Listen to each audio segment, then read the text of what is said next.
Here's the DJI Air 3S, DJI's new Allrounder drone, similar to the Air 3, but now boasting a larger 1-inch sensor for its main 24mm camera next to the 70mm telephoto camera, and a new front-facing LiDAR for safer flying in low-light environments. Here are my first impressions.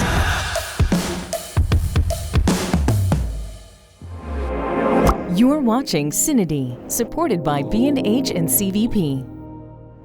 Now, before we get this started, let me state clearly that this is in no way a full review. It's really just a first look at the DJI Air 3S, which I took out to a beautiful maiden flight, but more on that later. Before we dive in, let's take a look at DJI's lineup of foldable drones and how they're positioned with regards to their capabilities and where the new Air 3S will actually fit in there. At the lower end of their lineup, there's the still new DJI Neo, which is clearly an entry-level drone that delivers okay quality video for amateurs and can be flown in lots of places due to its ultra-low weight of 135 grams. Next is the DJI Mini 3, which shoots better video and photos and can also be flown in many places without permissions because it weighs only 249 grams. However, I think the Mini 3 might be discontinued eventually, as we actually have a DJI Mini 4 Pro, but no normal Mini 4 drone. I guess the Neo is taking that entry-level spot now, and the weight and size differences between the Mini 4 Pro and the Neo actually give them a better separation in the market between the two entry-level drones than the Mini 3 and the Mini 3 Pro had before. Confused? Me too. But wait, I'm only getting started. Then in the middle of DJI's lineup of foldable drones, up until now, there's the DJI Air 3 sitting right above the Mini 4 Pro. In case you missed a great review of the Air 3 by my colleague Jacob on this channel, I'll put the link below this video. Yes, the Air 3 has the beautiful 70mm telephoto lens, also as the second option, but what's funny is that the main 24mm camera is the same 1/1.3-inch CMOS camera that we also have on the Mini 4 Pro. And I guess it didn't sit well with DJI and many of their users that essentially all of their drones, except the high-end Mavic 3 Pro, use the same main camera. Now, arguably that gap between that tiny sensor and the exceptionally good 4/3 CMOS Hasselblad sensor that really is the main camera in the Mavic 3 Pro has just been too big. The Mavic 3 Pro has really been my main drone since it was released, and I really got addicted to the images.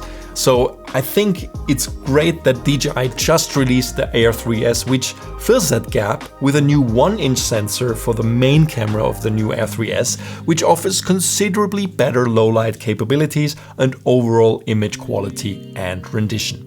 Now, before we continue, let's take a look at some of the images that I was able to capture with both of the cameras on the new DJI Air 3S in a very royal location.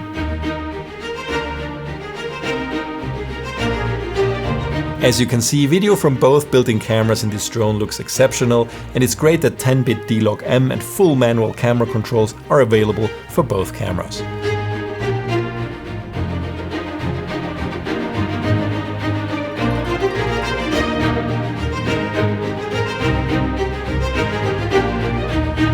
While I didn't have a chance yet to really test the low-light capabilities of the Air 3S, it's clear that it will be a lot better in this regard than its sibling, the Air 3, with its much smaller sensor.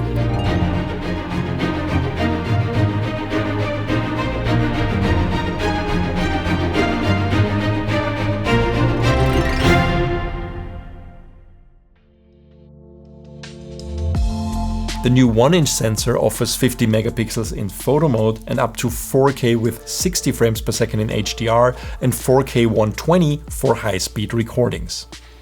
A first in a DJI drone is the forward-facing LiDAR sensor, in addition to camera sensors around the drone and downward-facing infrared sensors. With the LiDAR, the drone is less dependent on good ambient light to maneuver around obstacles. It now can also do this in low light and near darkness. This better obstacle sensing technology also enables a new smart return to home feature that I actually tried, and it actually avoids obstacles and shows you the return path while the drone lands itself. When taking off for my maiden flight with the drone, I didn't even bother putting a micro SD card inside because the Air 3S now comes with 42 GB of built-in storage, which gave me about 1 hour and 20 minutes of recording time in H.265 4K at 25 frames per second. And what's also new, you don't even have to power the drone up anymore when connecting it to a computer. The internal drone storage will simply show up as an external drive, even though the drone is powered off. Talking about codecs, the DJI Air 3S records in the very efficient H.265 codec at a maximum of 130 megabits per second and a max resolution of 4K. I've gotten really spoiled by recording ProRes in the Mavic 3 Pro Cine at an even higher 5K plus resolution, and that also comes with a built-in 1TB SSD, but I have to say that the built-in H.265 out of the Air 3S is beautiful too and absolutely broadcast ready. I've yet to test how the compression holds up in low light environments, but I have a feeling that H.265 is doing a lot better here than much older drones that were still only recording in the less efficient H.264 at a similar bitrate. Let me conclude this first look mini review of the DJI Air 3S by saying that this drone will definitely serve you well if you want to produce professional grade video images with a drone even in low light situations, but you don't need all the bells and whistles of the high-end Mavic 3 Pro.